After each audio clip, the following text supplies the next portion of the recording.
सांगलीतील मेळाव्यात काँग्रेस नेत्यांचा नाराजीचा सूर। सांगली लोकसभेबाबत शिवसेना उद्धव बाळासाहेब ठाकरेंनी एकतर्फी निर्णय घेतल्याचा आरोप। काँग्रेसच्या भूमिकेमुळे चंद्रहार पाटलांच्या अडचणीत वाढ। एका षडयंत्रात नाना फसला पण आता फसणार नाही। चक्रव्यूहातून कसं बाहेर पडायचं मला माहिती आहे, नाना पटोलेंचं विधान। सांगली आघाडीत बिघाडीची शक्यता। लोकसभा सोडली, विधानसभेला आवाज काढायचा नाही। विश्वजित कदम यांचा उद्धव ठाकरेंना इशारा। आमच्या पहिलवानाशी लढत द्यायला त्यांचा उमेदवार कमी पडत आहे, त्यामुळे भाजपनं दुसरा उमेदवार लिफाफा घेऊन पाठवलाय। विशाल पाटील यांच्या बंडखोरीवरून राऊतांचा हल्लाबोल। बारामतीची लढाई हुकुमशाहीच्या विरोधात शेवटच्या टप्प्यात। निवडणूक धनशक्तीचा वापर केला जाऊ शकतो। बारामतीतून सुनंदा पवारांचा भाजपवर हल्लाबोल। जो माणूस घरातल्या मंगळसूत्राची प्रतिष्ठा देऊ शकत नाही त्याने इतराची उठाठेव करू नये। संजय राऊतांची पंतप्रधान मोदींवर जहरी टीका। नाशिक लोकसभेच्या जागेला आधीच उशीर झाल्यानं माघार घेतली। मनोज जरांगेंच्या टीकेला भुजबळांचं प्रत्युत्तर। रक्षा खडसेंकडून उमेदवारी अर्ज दाखल। स्मिता वाघ यांनीही भरला उमेदवारी अर्ज।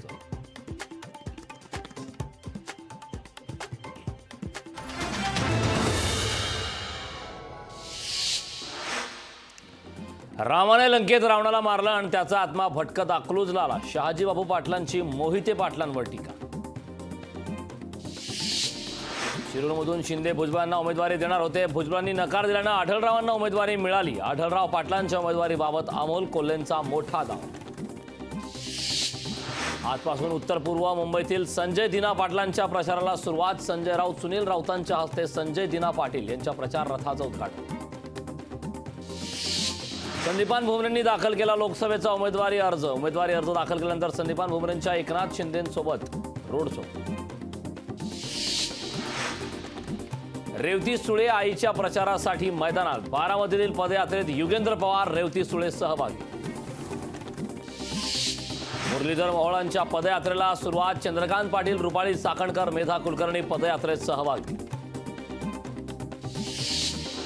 केंद्रीय गृहमंत्री अमित शहा यांच्या एकाच दिवशी 2 सभा। राणेंसाठी रत्नागिरीत तर सांगलीत संजय काका पाटलांसाठी 3 मे रोजी सभा। पंकजा मुंडेंकडे 10,58,00,000ची मालमत्ता। 5 वर्षात मालमत्तेत 1 कोटी वाढ। मालमत्ता विवरण पत्रातून उघड। मुख्यमंत्र्यांना काळे झेंडे दाखवलेल्या स्वाभिमानीच्या कार्यकर्त्यांना नोटीस। धमकी शिवीगाळ केल्याच्या आरोपामुळे नोटीस जारी।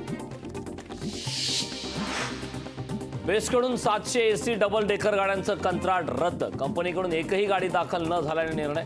बेस्टने संबंधित कंपनीची अनामत रक्कमही गोठवली।